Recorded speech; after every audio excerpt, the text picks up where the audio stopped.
En función del tiempo que es corto, vamos a empezar y vamos a comenzar, como creo que ya pudieron haber visto un poco, repasando las dos preguntas que me hicieron ayer. Ayer me hicieron dos preguntas muy interesantes, muy interesantes, y que quería el tema desde esas preguntas que me quedé como de ver. La primera pregunta fue con respecto a la educación en artes liberales y la enseñanza del inglés, que dónde convergen, ¿ya? Les cuento que me encontré un libro súper interesante, que bueno, tiene más cosas aparte de eso. Se llama Doing Liberal Arts Education, de Springer, y es escrito por dos autores japoneses. Y ellos en una parte del libro abordan justamente esta temática de el inglés en la educación en artes liberales. Y le abordan desde dos temas, ¿ya? El primero, que la mayoría de toda la literatura, de todo el trabajo que se ha hecho en artes liberales, en efecto, está en inglés. Entonces, em, bueno, aquí les dejé el libro, les puse en la plataforma para los que quieran consultar. Y específicamente esto está en varias partes, pero en uno en la comunicación intercultural y en otra parte estaba. Bueno, con todo ya les voy a dar un poco más detallado. Pero aquí les dejo el libro para los que quieran revisar. Y en resumen, lo que los autores de este libro nos comentan acerca de las artes liberales y el inglés, que fue una muy buena pregunta, es que tienen una relación simbiótica, primero por el acceso interdisciplinario, ¿ya? Que el inglés como lengua principal de recursos académicos, literarios, científicos, tecnológicos, eh, nos facilita el aprendizaje ese integral al tener muchísimas disciplinas y muchísimos recursos en el idioma inglés, ¿ya? El segundo, que permite una comunicación global, es decir, que podemos debatir entre participantes de distintas culturas, de distintos idiomas, en inglés como lengua franca, como lengua común, y que eso nos da una visión más justo global y más interdisciplinaria con respecto a las artes liberales. El tercer punto es la comprensión cultural, ¿ya? Habitualmente, explorar el inglés nos permite explorar también la literatura, la historia, la filosofía, las percepciones culturales y otras cuestiones propias de los angloparlantes. Y es también interesante esa comprensión cultural, dado que es la lengua de primacía actualmente en las ciencias. Y finalmente, que nos permite desarrollar, asimismo como todas las ramas, un poco algunas competencias como el pensamiento crítico, la resolución de problemas, la adaptabilidad, que son tres, como les decía, pilares de las artes liberales con respecto a las habilidades transferibles, ¿ya? Entonces, eso era lo primero. Les encontré un poco de literatura para poder responder esa pregunta que a mí también me cogió de nuevo. Nunca me había planteado el tema este de inglés y artes liberales. Y sí, como ya ven, el internet es interesantísimo y tiene de todo, ¿ya? Esa era la primera pregunta. No recuerdo exactamente quién me la hizo ayer, pero ahí está la respuesta y espero que o esté o vaya a ver el video para que tenga la respuesta a la pregunta, ¿ya? No sé si está conectado quien me hizo esa pregunta, pero creo que era una profesora de inglés. Bueno, la segunda pregunta era también muy interesante, y era si es que existen criterios objetivos con respecto a la belleza dentro de las artes liberales. Y también encontré un de literatura con respecto a esto, y este libro se llama The Oxford Handbook of Aesthetic, ¿ya? Y básicamente, también aquí les dejo el libro, ¿ya? Para los que quieran revisar un poco más con respecto a los criterios objetivos de la belleza dentro de las artes liberales. Parece ser un libro difundido.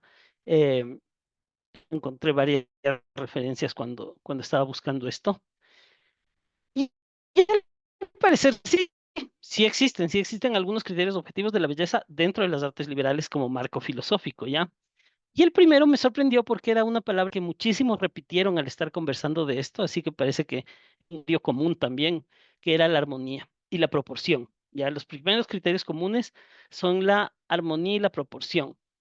según lo que nos cuenta este libro, igual les dejo ahí para que se lean, la filosofía clásica relata que la belleza se basa en la forma y proporcionalidad, ¿ya? Entonces, los temas más orientados hacia la simetría, el equilibrio, la coherencia, es lo que nos dan una idea de belleza, ¿ya? Segundo, en este libro nos menciona que según las normas de la estética kantiana, afirma que la belleza debe apreciarse sin considerar su existencia real o su conexión con intereses personales. ¿Qué significa esto? Que la experiencia estética debe estar más centrada en los atributos sensoriales o formales que en criterios más, si podríamos decirlos, de razonamiento personal o filosófico personales, ¿ya? Entonces dice que la belleza se juzga mejor cuando existen, cuando se excluyen más bien los sesgos utilitarios o personales. Es decir, cuando quiero usarla con un fin o cuando quiero imponer mi criterio sobre otros. Es decir, el criterio objetivo de la belleza tiende a ser el desinterés, ¿ya? Que pueda ser juzgada igual de bella por varias personas sin sesgo, ¿ya? Después dice que el tercer criterio objetivo son las propiedades estéticas puras, ¿ya? Y dice que las propiedades de estética puras están dadas ya por factores que sí tienden a ser un poco más objetivos, pero más subjetivos, pero son observables. Y dice que estos factores son cosas como la elegancia, ¿ya? O cosas como la misma armonía, que son directamente visibles y tú sabes cuando algo y cuando no, o cuando algo es armónico y cuando algo no. Y finalmente dice que otro de los criterios para entender la belleza, al menos desde la visión de las artes liberales, ya, tiene que ver mucho con su eh, concepto histórico-cultural, que cuando tú entiendes la historia y la cultura de un objeto, de un ente de apreciación de la belleza, tiendes a entender mejor esa belleza. Entonces dice que otro de esos factores objetivos es su contexto histórico-cultural. Entonces ahí les dejo también este libro para que puedan irle echando un ojo a los que conversamos ayer, conversamos largo acerca del tema este de la belleza en las artes liberales, y al parecer sí existen factores objetivos. Habían más, el libro está largo, y justo hoy tuve ahí un par de horitas para poder echarle un ojo, pero como ya tenía otras cosas que hacer, me tocó cortarle, pero habían más criterios, sino que el libro es largo y al parecer hay que leérselo un poquito a fondo para poder entenderlo porque es un razonamiento filosófico acerca de la estética y la belleza, y como está en inglés también es un poco más difícil. Bueno, yo voy a ver si les traduzco y les subo una copia traducida. Entonces, eso, ahí les dejo el libro también para que le revisen con respecto a a las dos preguntas que me hicieron ayer, ¿ya? Para dar contexto a lo que vamos, hasta aquí. ¿Alguna pregunta con respecto a las dos cosas que les acabo de decir, con respecto a los libros o a lo que les venía comentando de este tema?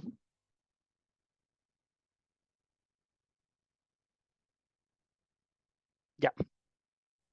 Entonces, vamos a pasar a, solo para dar contexto a lo que vamos a ver hoy, vamos a repasar un poco el tema del currículum oculto de las artes liberales, después vamos a repasar los dos al inicio, muy rápido, esto sí, muy a vuelo de pájaro, solo para tener el contexto completo, y después ya entramos en los siguientes temas que eran los de hoy. Entonces, les contaba que el currículum oculto de las artes liberales es un marco invisible que guía a todas las instituciones de artes liberales, ¿ya? Y que básicamente, habitualmente la palabra oculto en español tiene una connotación mística o misteriosa, pero no, en realidad es simplemente un marco teórico, ¿ya? El cual suele estar por detrás del quehacer de todas las instituciones de artes liberales, pero que no está directamente escrito, no está directamente formalizado. Se rige a través de varios principios, criterios, etcétera. Entonces, como les he comentado ayer, el primer criterio es que formamos buenas personas. Esto, como también les comenté ayer un poquito, la traducción puede sonar un poco disonante porque es traducido del inglés, pero para dar una idea general, formamos buenas personas. ¿Qué significa esto? Que promovemos un entorno dentro de la institución donde la amabilidad, la solidaridad, el respeto son normas que no se negocian, que no se cambian, ¿ya? Ser un individuo íntegro para nosotros es tanto o más importante que ser un pensador brillante. Es decir, valoramos por igual el ser una buena persona, ser un tipo brillante o inteligente, ¿ya? El segundo tema con respecto al currículum oculto es que somos una comunidad de amigos, ¿ya? Entonces, básicamente fomentamos relaciones auténticas, respetuosas y horizontales entre estudiantes, profesores y personal administrativo. Esto implica que la jerarquía dentro de la institución es funcional, o sea, es para permitirle funcional, pero que nunca puede constituir una barrera para el diálogo o el aprendizaje en conjunto. Y como muchos ya se habrán dado cuenta al topar este tema, aquí viene esta parte que caracteriza muchas de las instituciones de artes liberales aquí, que por nuestra cultura hemos adoptado, que es el primero siempre hablar en tú, o sea, deshacernos del usted, que es una formalidad que habitualmente genera barreras en la comunicación, ¿ya? Y lo mismo, deshacernos de los títulos. Los títulos habitualmente generan barreras en la comunicación. Entonces, para deshacernos de estas barreras y para afianzar esta comunidad de amigos y para afianzar estas relaciones horizontales, respetuosas y auténticas, nos deshacemos de esas formalidades, ¿ya? El tercer punto es que trabajamos juntos, ¿ya? Esto quiere decir que el aprendizaje y la creatividad son un esfuerzo compartido, un esfuerzo común. Entonces aquí priorizamos la cooperación, el bienestar humano y la construcción de un legado común por encima de la competencia egoísta, por encima de la competencia entre todos. O sea, aquí lo que prima en nuestra comunidad de artes liberales tiende a ser el trabajo en equipo, trabajar juntos, ¿ya? Para ir sacando las cosas. Entonces, esto con respecto a los tres principios básicos del currículum oculto. Estos van vinculados a los valores fundamentales. Entonces, el primer punto con respecto a los valores fundamentales viene a ser que tenemos valores universales, ¿ya? Y esos valores universales son la libertad, la verdad, la bondad y la belleza. Y la libertad se manifiesta en la libertad intelectual y creativa, ¿ya? La verdad se manifiesta como una brújula en la búsqueda del conocimiento. La bondad se manifiesta en la ética frente a la vida. Belleza como un ideal estético y cultural, que de ahí vino el debate largo que tuvimos ayer, ¿ya? Como quinto punto, defendemos la libertad. Entonces, ese es uno de esos puntos no negociables de las artes liberales. Las instituciones de artes liberales son un espacio donde el libre intercambio de ideas es esencial, donde, o sea, todos podemos dar nuestras ideas y las mentes se forjan en un ambiente de creatividad y respeto, ¿ya? Entonces, gran parte del quehacer de la institución en sí es la defensa de esta libertad. Asimismo, cultivamos el diálogo. La conversación es la base de la comunidad. Se valora la palabra hablada y escrita. Es decir, hacemos compromisos verbales y se valora el cumplimiento de esos compromisos. No se diga más los descritos. Entonces, esto es esencial para construir relaciones profundas y poder compartir conocimientos. Tenemos que ser amigos, construir relaciones profundas, tenemos que confiar los unos en los otros para poder generar este ambiente de libertad y de conocimiento, ¿ya?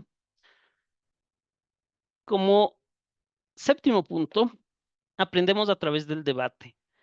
Es decir, aprendemos a través de conversar, de intercambiar ideas, de decir lo que pensamos, ¿ya? Y eso es una educación socrática, como la discusión que tuvimos ayer. Esa es una discusión socrática. Y esta discusión socrática interdisciplinaria es la columna vertebral de nuestro enfoque. Creemos que las preguntas correctas valen más que las respuestas fáciles. Es decir, se valora más el preguntar, incluso que el responder, ¿ya? Y esto es parte del método socrático. Entonces, ¿para qué hacemos todo esto? ¿Qué es, a dónde nos lleva todo esto que acabamos de ver? Primero, fomentamos el emprendimiento ético y esto no tiene, este emprendimiento no tiene que ver solo con una cuestión de negocios, sino como les explico aquí, nuestros estudiantes no solo buscan resultados, buscan transformar el mundo con sus productos productivos. Aquí no estamos dos. como tales, sino hablamos tanto de empresas como emprendimientos sociales, como proyectos estudiantiles, todo lo que es nuestro quehacer tiene que ser un emprendimiento ético y tiene que estar enfocado hacia ser eficiente y tener ética, ¿ya? El retraso intencional, el hacerte caminar de un lado al otro para obtener respuestas, todo eso que se identifica con la burocracia no tiene lugar en este tipo de instituciones, ¿ya? Celebramos la productividad creativa. ¿Qué significa? Que la obra bien hecha, el pensamiento profundo y la acción efectiva son el estándar. Tratamos de que lo que hacemos se hace bien, ¿ya?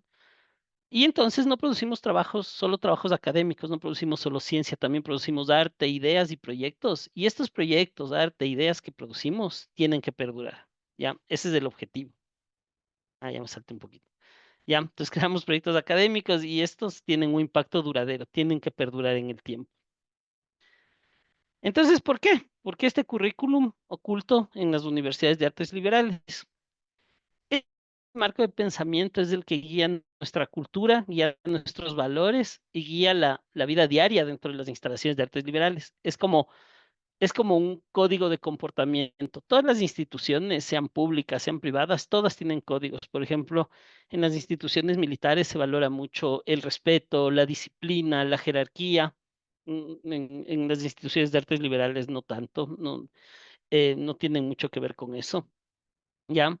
Y buscamos que nuestros graduados sean intelectualmente capaces, o sea, que tengan conocimiento, pero que también sean culturalmente ricos y que sean ética y socialmente comprometidos. Es decir, que estén comprometidos con su cultura, con su sociedad, con el lugar en el que trabajan, es decir, con todo eh, lo que vayan a crear o desarrollar en su futuro. ¿Ya? Entonces, ¿cuál sería nuestra filosofía en acción? ¿Ya? Nuestra filosofía en acción es una formación integral para los estudiantes para que transformen el mundo.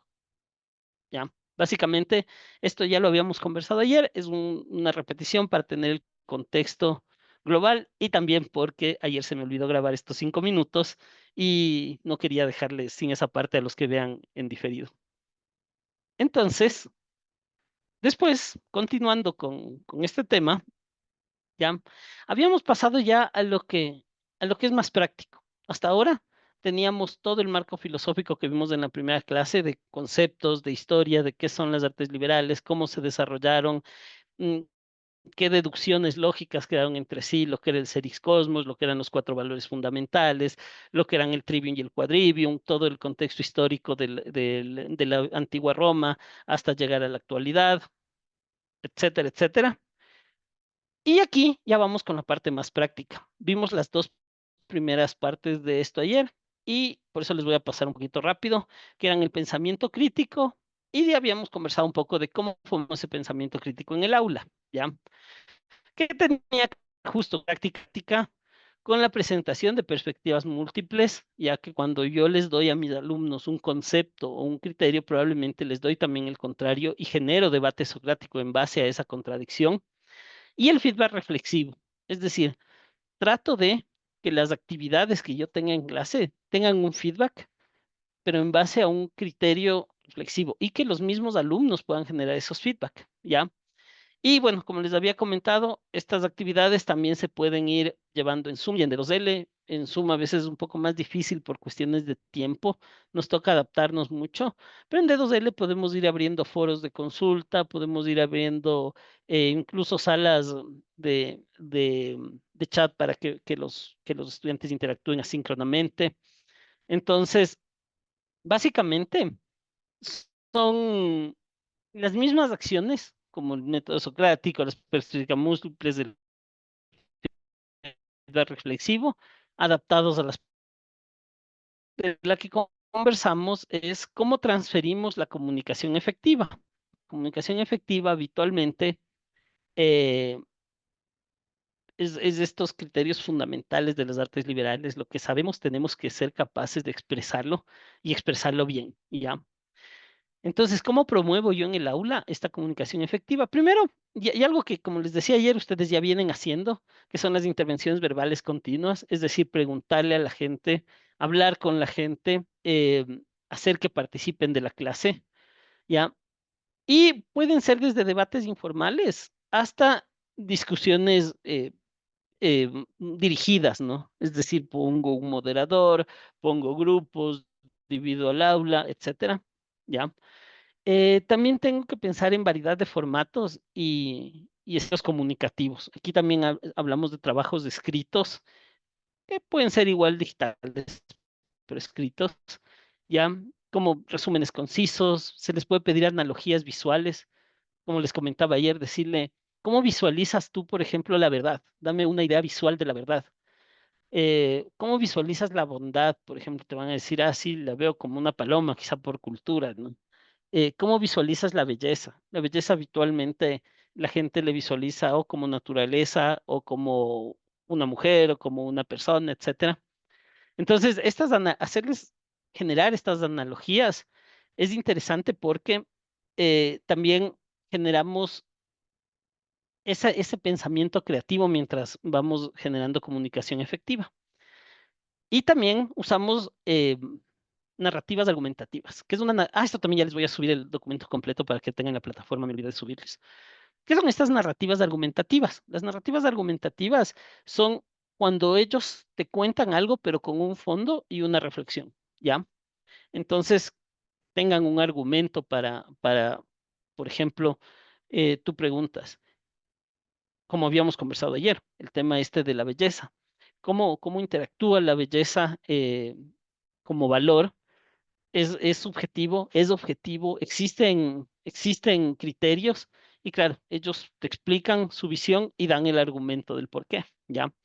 Y así mismo, como les decía, esto se va adaptando al Zoom y al D2L. Por ejemplo, en Zoom se puede utilizar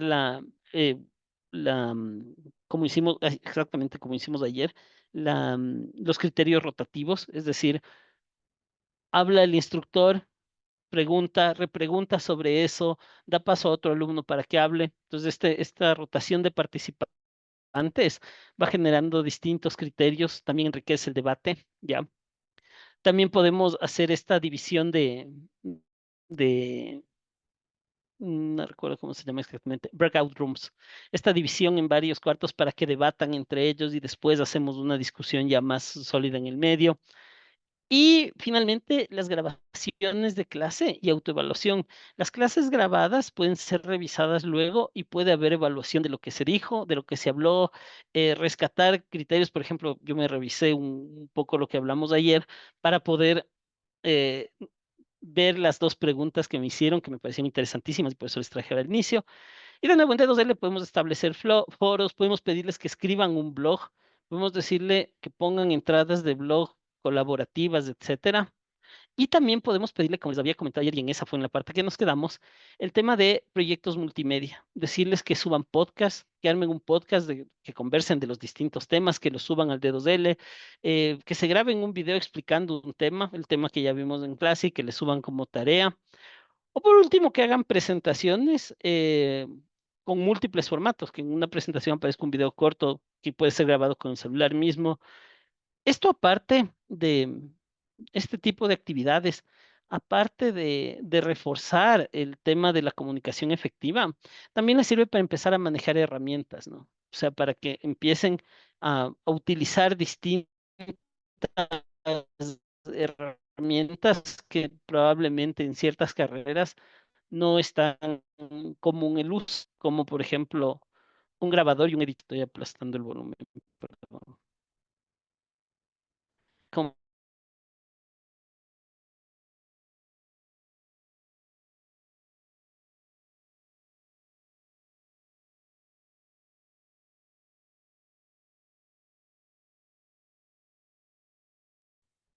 No escucho.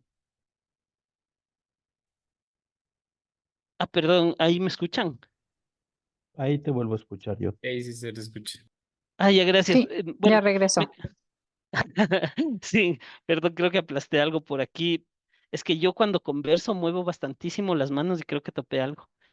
Entonces, como les decía, me quedé en el tema de los proyectos multimedia, que les dan em, mayor profundidad al aprendizaje, porque fuera del aula tienen que aprender a usar ciertas herramientas que quizá no estaban acostumbrados a usarles, como generadores de video, generadores de imagen con inteligencia artificial, editores de audio, editores de video, grabadores de software para grabar audio, para grabar video, software para limpiar audio.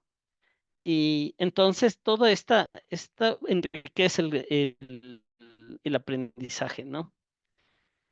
Entonces, después pasamos, y esto ya es nuevo, al tema de la resolución de problemas, ¿ya? ¿Qué actividades puedo yo hacer en el aula para fomentar la resolución de problemas? ¿Ya? Podemos tener dilemas en tiempo real que mientras vamos conversando, pueden surgir dilemas, pueden surgir consultas, y en este caso podemos darles espacio para que los resuelvan. Si les da, tienen 5 minutos para resolver este tema que salió, busquen en internet, pregúntenle a ChatGPT, conversen entre ustedes de estas respuestas y, y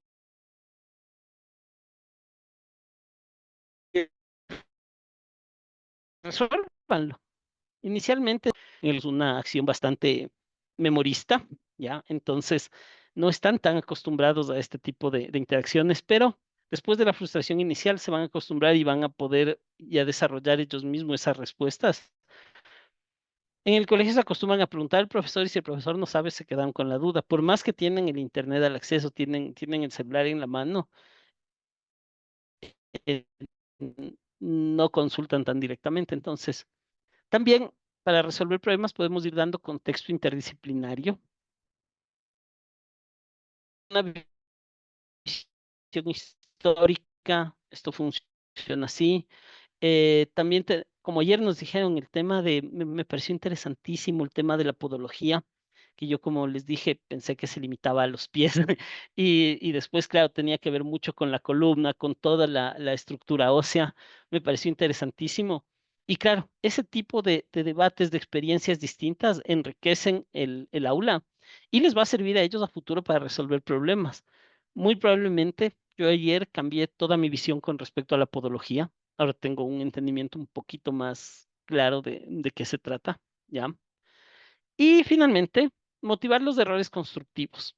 Es decir, cuando hay algún error de parte de los estudiantes, sea en la exposición verbal, sea en la presentación de artículos, podemos nosotros aprovechar esos errores para generar un aula más constructiva. Como les decía, más que señalar el error directamente, puedes hacer propuestas, ¿no?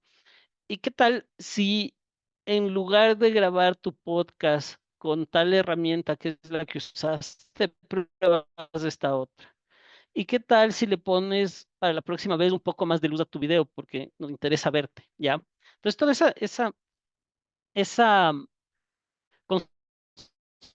construcción sobre los errores les va formando y les va enseñando a resolver problemas eh, sin quedarse atrapados en la negación en la pedagogía. Y es que cuando tú empiezas a estudiar, te da miedo hablar en público porque sientes que se van a burlar de tus errores y de hacer que esos errores sean un aprendizaje, vas a ir rompiendo esas barreras. Y poco a poco estos alumnos van a aprender a hablar, van a aprender a pensar sin miedo a lo que te digan los demás, ¿ya? Y de nuevo, en Zoom y en D2L, esto les voy a pasar un poco rápido porque sé que ustedes manejan incluso el Zoom y el D2L mejor que yo. Ya, en Zoom tenemos los breakout rooms que ya les había comentado un poco, que pueden dividir la clase en salas pequeñas y darles problemas específicos para resolver con respecto a cada una de las materias, ¿no? Por ejemplo, en ciberseguridad, yo les puedo decir, a ver, formen grupos de tres, no sé cuántos alumnos hay en ciberseguridad, pero bueno, formen grupos de tres y traten de proponer un código específico para resolver tal problema, ¿ya? O traten de generar un protocolo que me impida abrir malware en las computadoras de la institución, ¿ya? Y esto en los breakout rooms, después yo hago una participación colaborativa, les hago exponer, voy vinculando, como les decía, el tema de la resolución de problemas con la comunicación efectiva, le voy vinculando también con el tema del pensamiento crítico, ¿ya? Y todo va como armónico, ¿ya? También puedo hacerles usar herramientas colaborativas como el mismo Google Docs o Miro, que sé que si usan, les he visto a varios en el instituto usar Miro, y pedirles que trabajen ahí sobre esto, que traten de resolver problemas interactuando a través de Miro o de Google Docs en un documento y que me entreguen el documento final donde yo también como profesor, bueno, si es que yo creé y compartí el documento, tengo acceso incluso en la herramienta de auditoría a las horas a las que interactuó cada uno. Entonces es un ejercicio interesante. También en Zoom puedo pedirles que hagan simulaciones digitales, ¿ya? eh, en donde, no serían simulaciones, pero por el Zoom se vuelven digitales, en donde yo les puedo pedir que actúen para resolver un caso hipotético. Les digo, qué sé yo, ya les digo, yo estoy más familiarizado un poquito con la tecnología, entonces en desarrollo de apps le digo, tú actúa como desarrollador, tú actúa como director de proyecto, tú actúa como tester.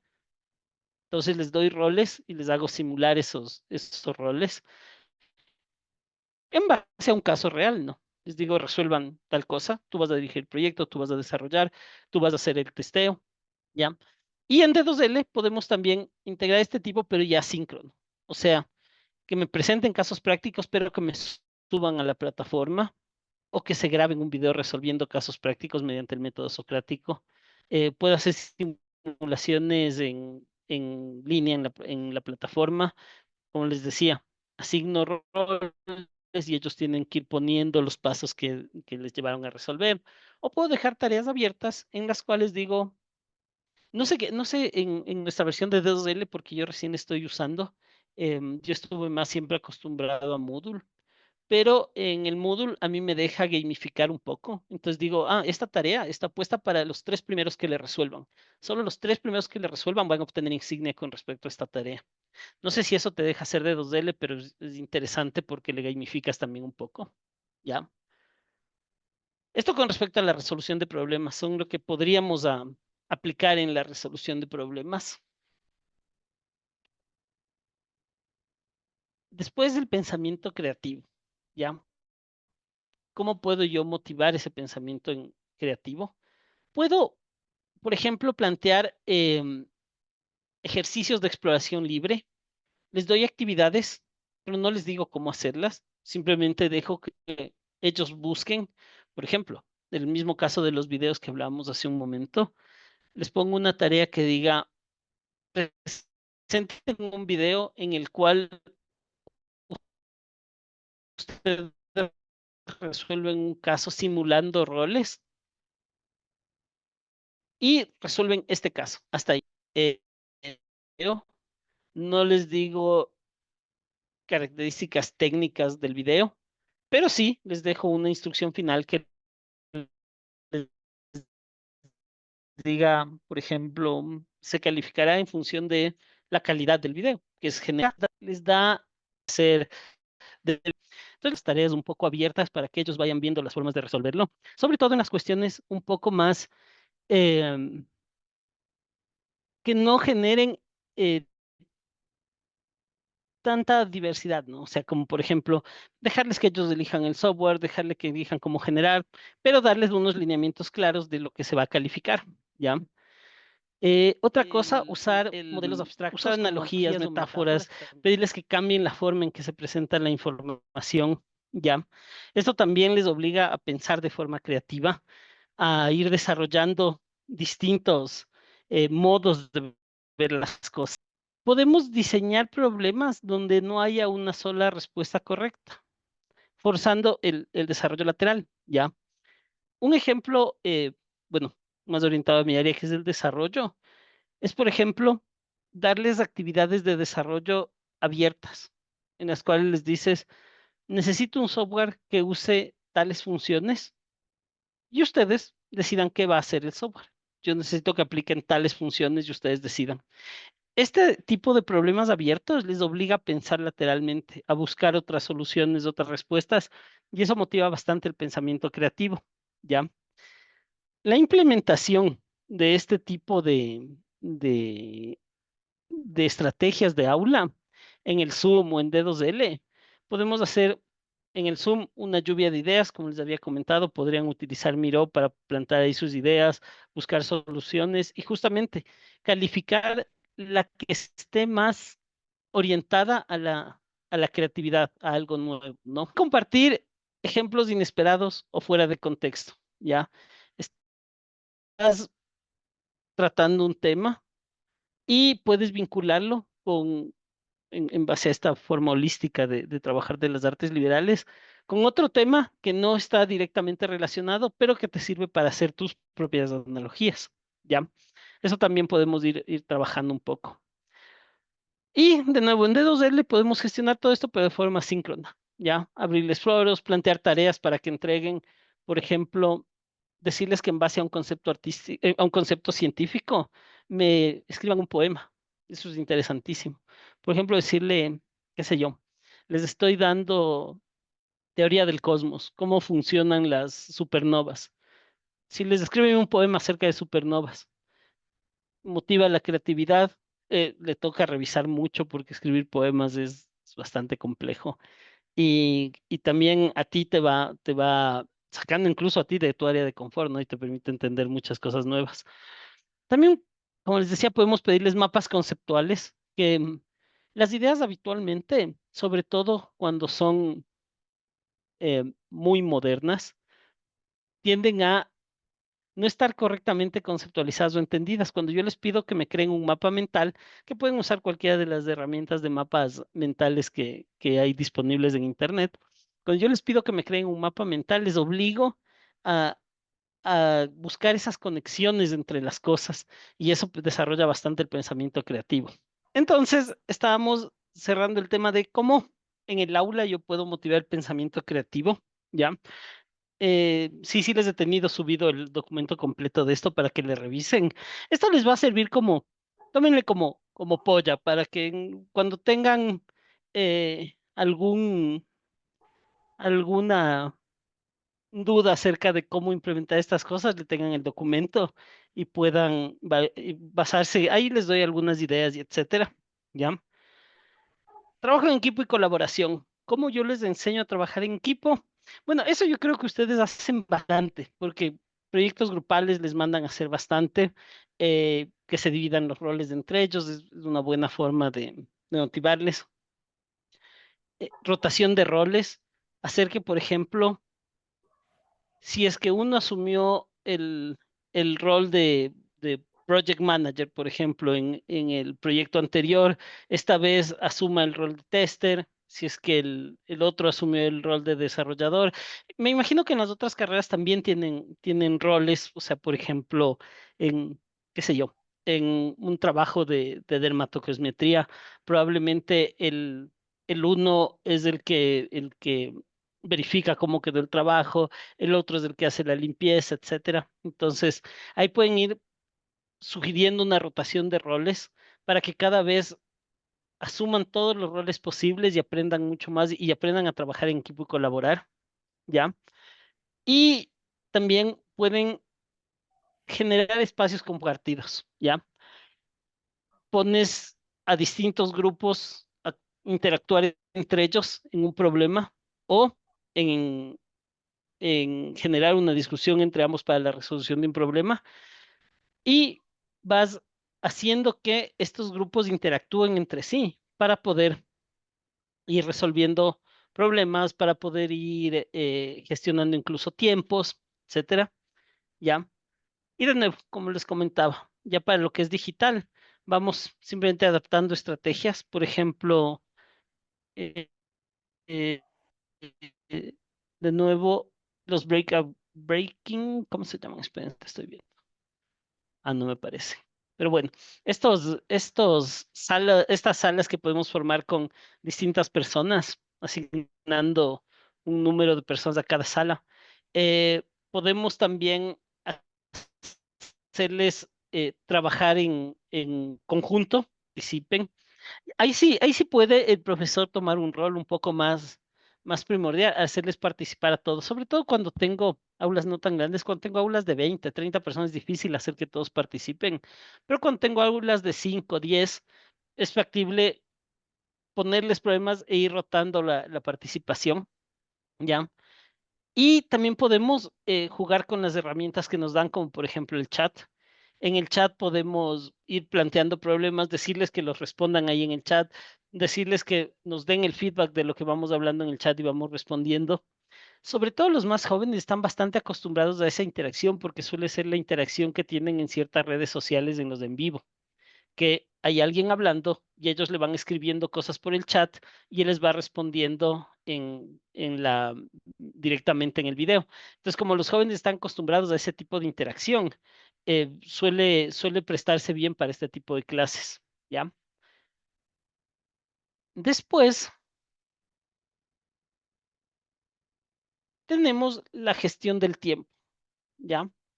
Con respecto a la gestión del tiempo, nosotros podemos justamente establecer límites de tiempo para tanto para las entregas de trabajo como para las discusiones. Podemos decir, tienen 5 minutos para discutir sobre tal problema y buscar la que ustedes consideren la mejor solución en un grupo de 3, de 4. Esto les va ayudando a autogestionarse los tiempos o las tareas también, eh, ponerles un tiempo límite, pero que sí les fuerce un poquito. Verán, hay esta norma que dice que la gente usa el tiempo. Esto no aplica para cortes de luz. Sí, sí, breakout rooms. Gracias, Margarita. Esa palabra les uso siempre y nunca me acuerdo cómo se llama. Sí, esa es exactamente, Margarita. Y sí, esto no aplica cuando hay cortes de luz porque es terrible gestionar el tiempo cuando hay cortes de luz. Ni ellos lo gestionan bien, ni uno es capaz de gestionarlo bien. Pero sí es verdad. Entonces, les decía que debemos ajustar un poquito los tiempos que les dejamos para los trabajos, porque hay esta norma que dice que un trabajo toma el tiempo que le des. O sea, si yo les digo a mis alumnos, este trabajo tienen un mes para hacerlo, ellos se van a tomar un mes, aunque probablemente lo que hagan es hacerlo en la noche anterior, ellos te van a entregar al finalizar el mes. Entonces yo sí puedo presionar un poquito más, sobre todo, bueno, entendiendo que ellos todavía están aprendiendo. Si yo sé que este trabajo me tomaría a mí unas 3, 4 horas, probablemente eh, darles 8. Y sí, se volvió caótico en los últimos 3 meses. Es, es realmente terrible. A mí ya ni siquiera, a veces ya ni siquiera sé cuándo se me va a ir, pero sobre todo no sé cuándo me viene, porque a veces la ida sí son bien puntuales. El regreso de la luz suele ser ya aleatorio. Entonces sí, me pasa y bastantísimo. Entonces les comentaba que si yo les doy un mes para hacer un trabajo que toma 2 días, ellos se van a tomar el mes y probablemente me entreguen tarde. Entonces, si es conveniente presionar un poco. O sea, si yo sé que el trabajo toma 2 días, darles 4, porque están aprendiendo, puede que tengan problemas con la luz mismo, puede que no tengan capacidad para reunirse virtualmente y que estén todos, etcétera. Pero sí tratar de presionar un poquito los tiempos para que ellos sean capaces de aprender a gestionar esos tiempos y no dejarles trabajos muy, muy largos. En las plataformas virtuales, como el D2L, también te deja poner una fecha de apertura y una fecha de cierre para las tareas. Y esto suele ser útil para poner microtareas secuenciales, una microtarea que depende de la anterior. Por ejemplo, hazme un análisis práctico acerca de para qué sirven las artes liberales. Y de esa tarea, cuando se cierre y esté entregada, yo pongo la siguiente tarea, que es ahora, dibújame el esquema de ese análisis práctico. Y sobre ese esquema, ahora hazme un video. Entonces, tengo una serie de tareas secuenciales que les obliga a gestionar sus tiempos y les obliga a ir cumpliendo esas tareas porque la una depende de la anterior. Entonces, básicamente, si es que no acabas la anterior, lo más probable es que estés sacrificando tiempo de la siguiente, tiempo que no vas a tener al final. Entonces les obliga a ellos mismos a irse gestionando sus tiempos y a tratar de organizarse. Y también algo que es importante en esto, que justo ahorita leí en la diapositiva y que me estaba olvidando, que es lo que se conoce como las estrategias visibles. La estrategia visible es que nosotros tratemos de ser claros con respecto a los tiempos, ¿ya? Decirles, por ejemplo, para esta clase nosotros tenemos proyectada que dura 3 meses, por ejemplo.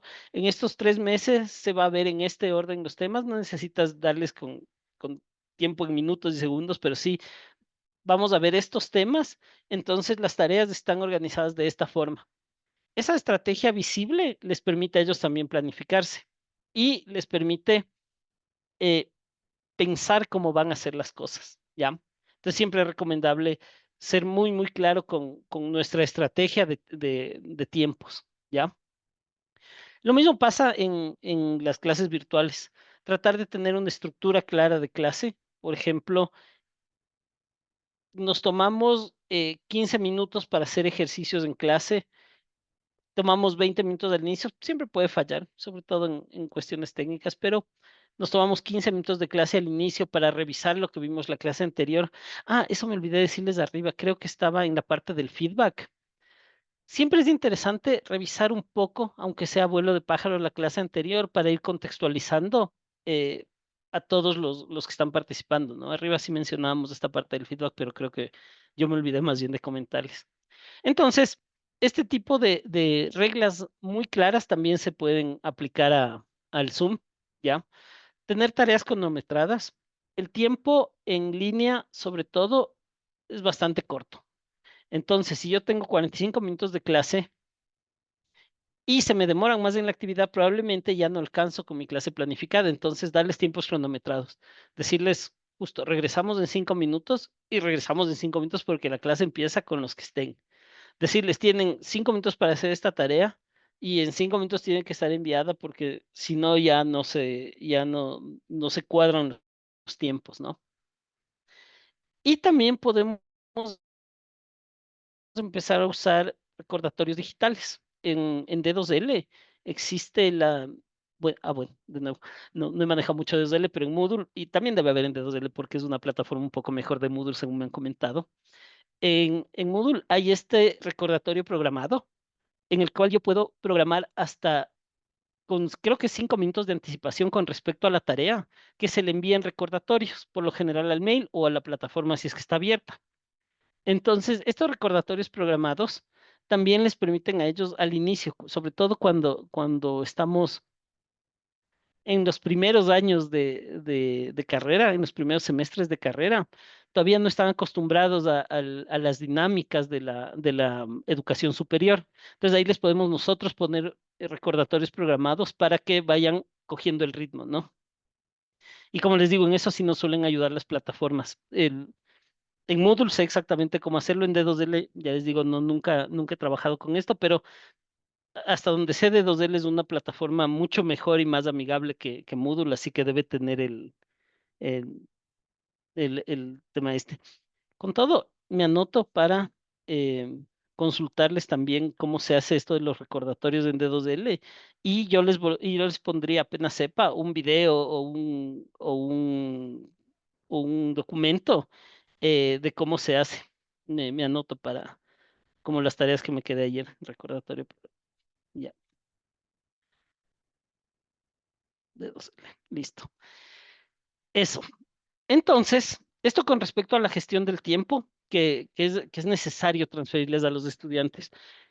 Uno de los problemas que, bueno, yo ya estaba bastante tiempo sin dar clases porque estuve dedicándome a otras cuestiones un poco más justo de comunicación y este tipo de tareas, pero una de las cuestiones que yo se había detectado en los alumnos cuando daba clase es que a pesar de que es una de las que más se trabaja, el darles tiempo, el ponerles tareas secuenciales y etcétera, es una de las que más les cuesta, incluso ya cuando no son tan estudiantes iniciales, no cuando están tan empezando, eh, para ellos sí se vuelve bastante difícil cumplir con los tiempos y creo que es un problema de que siempre han sido hiper supervisados esos tiempos. Entonces, en el colegio sobre todo, claro, hay alguien supervisando esos tiempos. Aquí es importante enseñarles a que ellos vayan autogestionándoles. Ya. Entonces, vamos a la séptima habilidad transferible, que es la adaptabilidad y flexibilidad. ¿Ya? Como ya les había comentado arriba, porque estas estrategias sirven para afianzar varias de las habilidades transferibles, ¿ya? Entonces, el cambio de planes. El cambio de planes tiene que ver más que con cambiarles los tiempos, porque eso sí siempre se vuelve complejo, con cambiarles los temas, con moverles ¿cómo se llama? Eh, por ejemplo, las tareas que tienen que hacer dentro de un tema para que ellos vayan desarrollando esta adaptabilidad para que ellos vayan siendo capaces de, de pensar creativamente cómo resolver ese problema que yo le presento. Si yo le digo justamente, necesito que me hagas una página web para vender un producto X. Y después le digo, no, ¿sabes qué? Esa misma página web, cámbiale y hazle que me vendas el producto Y. Ya, les va a tocar modificar, les va a tocar cambiar de software o decirle, hazme una landing page, por ejemplo, para que me venda por WhatsApp. Y después digo, no, sabes que ya no voy a vender por WhatsApp, sino quiero que a medio proyecto le cambies y ahora me hagas para vender por correo. Les va a tocar cambiar un poquito, pero les va a dar esa adaptabilidad. Y con el tiempo también empiezan a acostumbrarse a ese cambio, a ese cambio de planes repentino, que les da esa flexibilidad para poder incluso planificarse mejor en función de las estructuras de sus trabajos. Por ejemplo, en la web, si yo hago una estructura muy rígida de mi página web, si alguien me pide un cambio a la mitad, no voy a poder hacer. Pero si es que yo ya voy acostumbrándome a esos cambios repentinos, yo ya sé que desde el principio voy a tener que planificar una página web flexible para yo poder hacerle cambios si es que el profesor me pide, ¿ya? Trabajar, como les había comentado también arriba en el pensamiento creativo con los escenarios abiertos, también nos sirve para la adaptabilidad y flexibilidad, en los cuales me plantean una tarea, pero no me plantean específicamente un paso a paso, sino que me dan la tarea, me dan un tiempo límite, yo tengo que hacerla y quedo abierto a tomar mis propias decisiones con respecto a cómo hacerla, ¿ya? Y como les decía también, ponerles entornos desafiantes, sacarles de su zona de confort. Si es que yo estoy trabajando con estudiantes de dermatocosmetría, mandarles a hacer una campaña publicitaria. Es interesantísimo porque les va a servir muchísimo en la vida saber hacer campañas publicitarias a todos los alumnos que salen.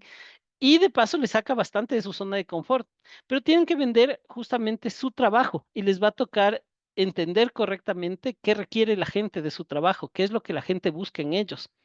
Si es que yo a un estudiante de ciberseguridad, por ejemplo, eh, le mando a hacer un proyecto de cómo asegurar equipos tecnológicos que se usen en la podología. Le voy a sacar de su zona de confort. Probablemente su idea de la ciberseguridad era sentarse a gestionar un servidor.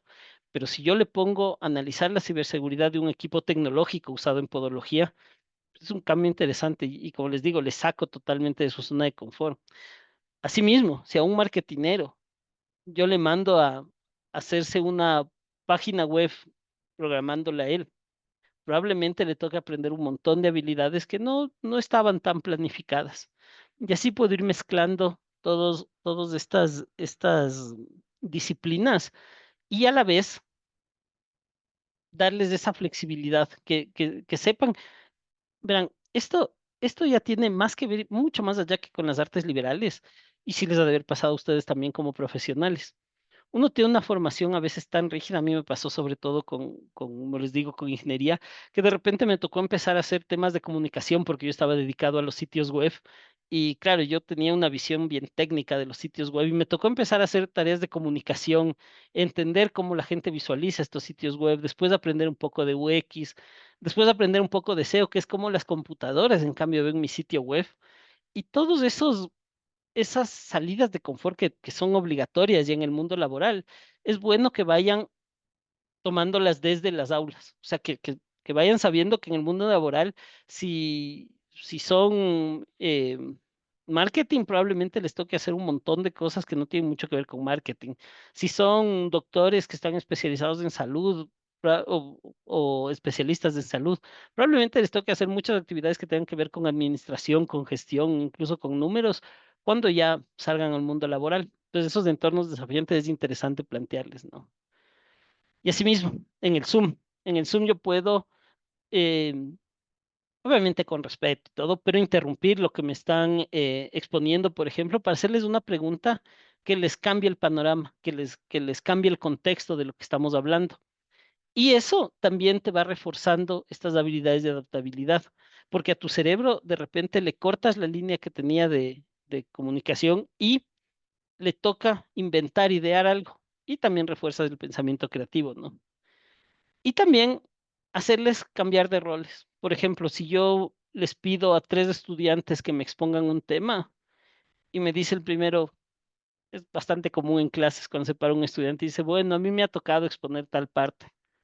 Decirle, ah, ya, pero expónme tú la segunda parte, la que era de tu compañero, ¿ya? Y ese cambio repentino les va a tocar aprenderse de todo y como les digo, después con el tiempo ya van a irle cogiendo el tino, ¿ya? Entonces, también jugar un poco al cambio de roles, jugar un poco a las interrupciones deliberadas, darles escenarios abiertos, hacerles cambiar un poquito los planes y, como les decía, sobre todo darles estos entornos desafiantes en los cuales tengan que hacer actividades que les saquen un poquito de la zona de confort. Eso siempre termina siendo interesante cuando estamos trabajando en estos temas. Y ahora hay algunas estrategias que son transversales, que sirven para todas las habilidades transferibles, ¿ya? Una es la reflexión continua, que tiene que ver con darles un poco de tiempo al final de la clase para que piensen sobre el contenido y las actividades realizadas. Por lo general, haciéndoles preguntas sobre ese contenido, ¿no? Que son preguntas abiertas. Habitualmente estas preguntas no tienen una respuesta clara, pero te hacen pensar sobre lo que viste.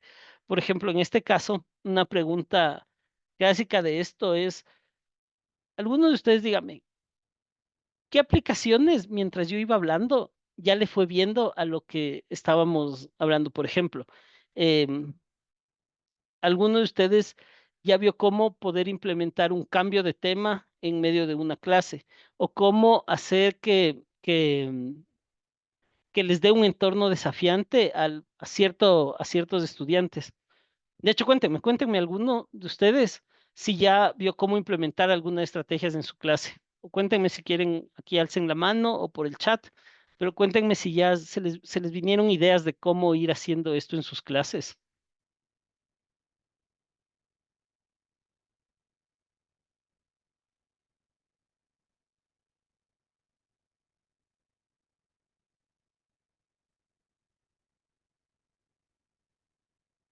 Bueno, si quieren, vayan pensándole y me ponen en el chat. Yo les voy a seguir leyendo. Vayan pensando cómo implementar este tipo de cosas que hemos ido conversando ya en sus clases específicas y me van poniendo en el chat. Como les digo, no hay respuestas correctas. Básicamente, esas respuestas quedan al criterio de sus propias clases, de cómo funcionan, de las dinámicas, etcétera. ¿Ya? Otra cosa que es muy transversal a todo esto es el ejemplo docente. Por ejemplo, si es que yo mantengo mi clase correctamente organizada, sobre todo en una cuestión de tiempos, muy probablemente los alumnos van a tener el criterio para ellos también mantener organizadas sus exposiciones y etcétera. Ah, ahí Iván nos dice cambiar los integrantes de los grupos para que conozcan a otras personas. Sí, muy buena estrategia, la verdad, porque eso te motiva varias de las habilidades transferibles. Lo de la retroalimentación de la clase anterior antes de iniciar la siguiente. Sí, eso siempre es interesante, verán, porque, y a ustedes también les debe haber pasado, a veces como profesor, sobre todo cuando hay largos espacios de tiempo entre una clase y la otra, como una semana entera. A veces uno mismo como profesor ya no recuerda que dio en la última clase. A mí me ha pasado. Entonces, sí, siempre es interesante retroalimentar sobre la clase anterior, ¿no? Nos dice Iván, así pueden generar habilidades de networking. Esta palabra que ahorita acaba de usar Iván es muy interesante porque una de las propuestas de valor habituales en la educación en artes liberales tiene que ver con el networking, ¿ya? Y justamente es parte de esta comunicación efectiva, el poder interactuar con gentes de distintas razas, distintos credos, distintos pensamientos, distintas culturas, eh, es lo valioso de las artes liberales. Entonces, sí, justamente el mezclar los equipos de trabajo les va haciendo interactuar entre ellos, no siempre entre los mismos amigos, y sí es una buena estrategia. En las presentaciones, grupos aleatorios, cada de orden en la presentación también, es verdad. El, sí, hacerles invertir la presentación, por ejemplo, que te den las conclusiones para llegar a cómo sacaron esas conclusiones, siempre suele ser una estrategia interesante, porque incluso a ellos les toca vuelta a la presentación planificada. Sí, interesante. Síganme poniendo en el chat las estrategias que usan y que se les van ocurriendo.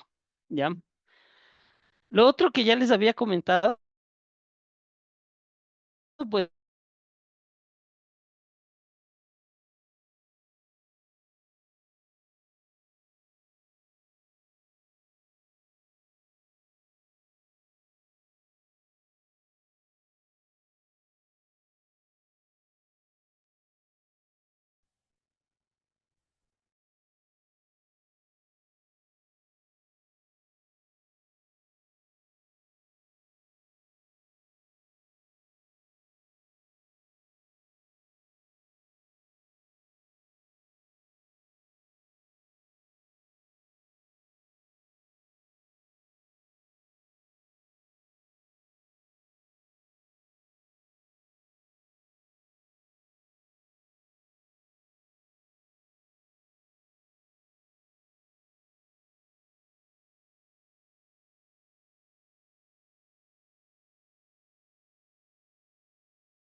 mil disculpas, parece que me volvió a botar el internet, pero bueno, al menos ya estamos de regreso. Confírmeme si me oyen bien, porque casi siempre regreso con el audio bajito. Sí se escucha bien. Ah, ya, muchas gracias. Bueno, me había quedado en, que ya les había comentado arriba, porque todas estas están conectadas, ¿no? La interacción interdisciplinaria. Esto de interactuar entre distintas disciplinas siempre termina siendo muy interesante porque te da muchísimas perspectivas que no analizabas, que fue justo lo que nos ocurrió ayer. Ayer, justamente yo aprendí unas 5 o 6 cosas que nunca ni siquiera se habían pasado por mi cabeza. Y me pareció interesantísimo. De hecho, por eso es que hoy en la mañana pasé buscando más información acerca de esos temas. Y a los estudiantes les va a pasar lo mismo. Quizás no 5 o 6 cosas, pero con que saquen una que les llame la atención de otra disciplina, quizás no por clase, sino por materia, probablemente ya tengamos algo, o sea, ya les generamos una idea nueva, ya les motivamos el pensamiento creativo, porque siempre eh, estar abiertos a esas ideas nuevas les va a garantizar tener un mejor desempeño en sus propias carreras, ¿no? Entonces, la interacción interdisciplinaria, allá. Eh, y lo mismo, como les comentaba, para Zoom podemos ir generando espacios de reflexión, pedirles, por ejemplo, en breakout rooms, que reflexionen sobre un tema y que después lo compartan con todos para irles dando un feedback inmediato, ¿ya? La grabación y la revisión que ya conversamos también arriba, esa es siempre una buena estrategia. Grabar las clases y seguirles revisando para tener el contexto completo de la clase anterior, ¿ya? Eh, en cuanto al dedo L, podemos nosotros configurar para que tenga una retroalimentación automatizada, es decir, que cuando entreguen una tarea, por ejemplo, la entreguen con una reflexión acerca de la tarea, ¿ya? Entonces, esa reflexión a ellos les va a tocar no pensarle. Aunque a veces te pongan ya cosas genéricas, por lo menos les va a dar un tiempo para pensar acerca de esa tarea. Y como les contaba, esto del uso de insignias y la gamificación, no sé cómo se implementa, esa es otra tarea que me dejé, insignias en D2L, pero lo más probable es que sí tenga porque el Moodle les tiene. Entonces, tú puedes ir generando, ya te digo, a los 3 primeros que entreguen la tarea les entrego una insignia. O, por ejemplo, al que al que me entregue la tarea más innovadora, sea que me entregue un podcast, sea que me entregue un video, el que tenga la más innovadora le puedo entregar una insignia de innovación, ¿ya? Que son básicamente insignias digitales, como escuditos digitales que les asignan en las plataformas, ¿ya? Y justamente, ya que hemos venido hablando bastante del tema y nos ha pasado en esta misma clase, las consideraciones técnicas. Verán, cuando estamos trabajando ya en, en los temas como las clases en línea, o sea, los que requieren de la tecnología, siempre vamos a tener algunas consideraciones técnicas que tomar en cuenta. ¿Me escuchan? No sé si creo que... Ah, ya, gracias. Ya, eh, me veía en rojito un botón y no sabía de qué era. Las consideraciones técnicas, verán, darle un uso adecuado a los breakout rooms de Zoom, ¿ya? Tratar de darle interactividad. Sí, Iván me dice en casa de Herrero. Sí, ¿saben qué decía? Bueno, la parte esta del internet no, uno no le domina, básicamente le domina la infraestructura de, de tu proveedor, pero es terrible. Yo pruebo antes de iniciar la clase todo y el momento en que inicia la clase empiezan a fallar. Es terrible, no, no sé por qué ocurre, pero bueno. Entonces, sí, en casa de Herrero, tal cual. Entonces, bueno, las consideraciones técnicas justo son esas. Tratar de tener una ley de Murphy, exactamente. Sí, la ley de Murphy siempre se ejecuta en estos contextos. Eh, por ejemplo, la, tratar de darle interactividad a las aulas. Justamente, pueden ustedes darle interactividad a través del chat, a través de la interacción directa, a través de los breakout rooms, pero siempre tratarle de dar un poco más de actividad, sobre todo cuando estamos con gente joven. Eh, los adultos está demostrado que tenemos un poco más de capacidad de concentración, sobre todo a partir de los 30 años tenemos más capacidad para concentrarnos hasta antes de la senectud, pero los jóvenes tienen poca capacidad de concentración.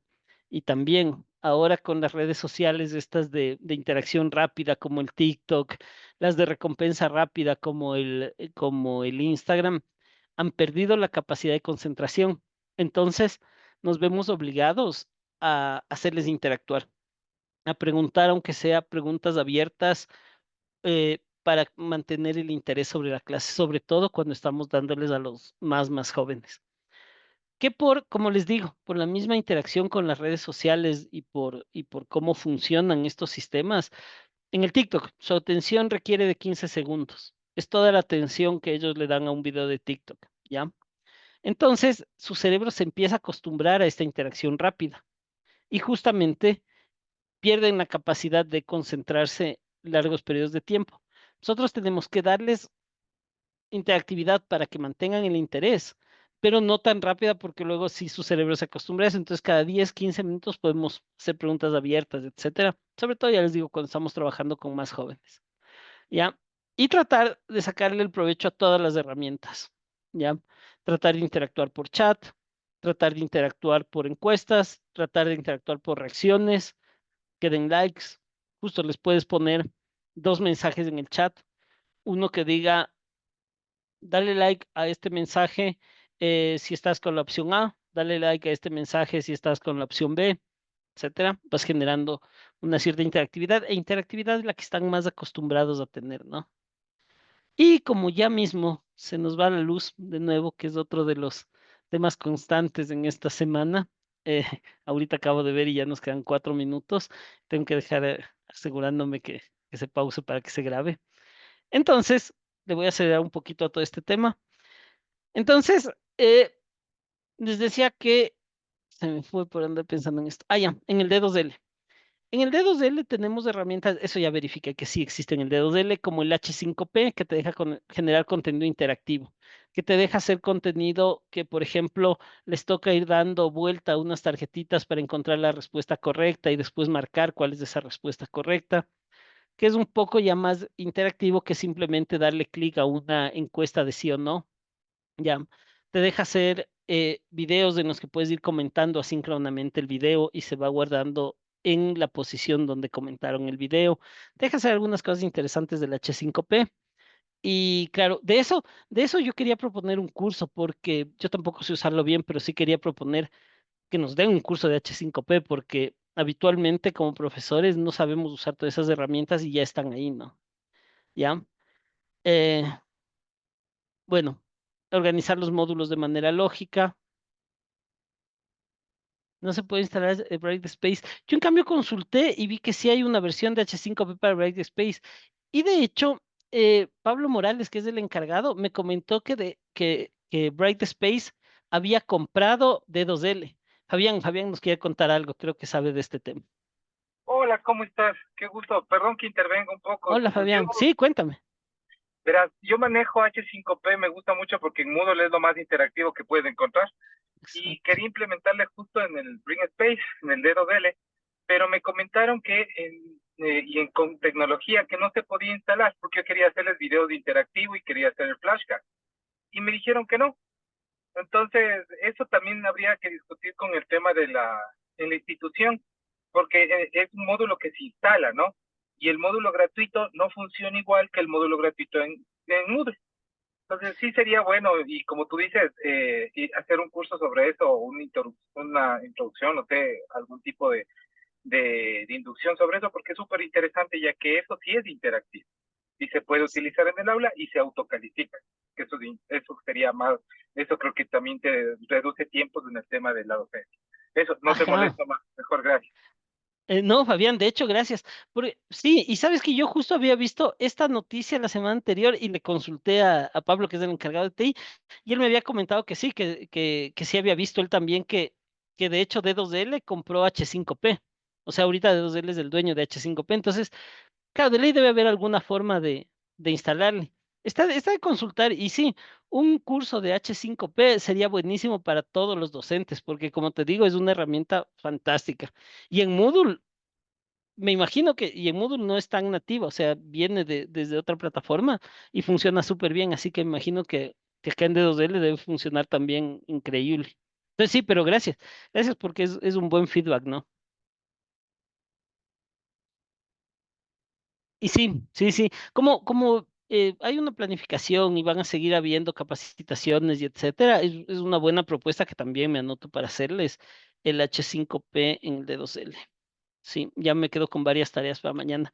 Bueno, y eso, lo que les cuento hasta aquí. Les voy a subir, bueno, les voy a seguir subiendo las respuestas a estas preguntas que me llevo, así que revisarán la plataforma. Espero que les haya gustado, espero que les haya interesado, espero que les haya dado ideas. Espero que también me cuenten en la plataforma si pueden y me den feedback. Y espero que nos volvamos a ver. Bueno, yo voy a seguir asistiendo a las otras capacitaciones que hay y justamente espero que nos volvamos a ver en presencial cuando vayan, en otras clases, en reuniones, etcétera. Y cuéntenme si tienen algo que contarme, si quieren acotar algo, es el momento. Fabián, creo que sigues con la mano levantada o alzaste de nuevo.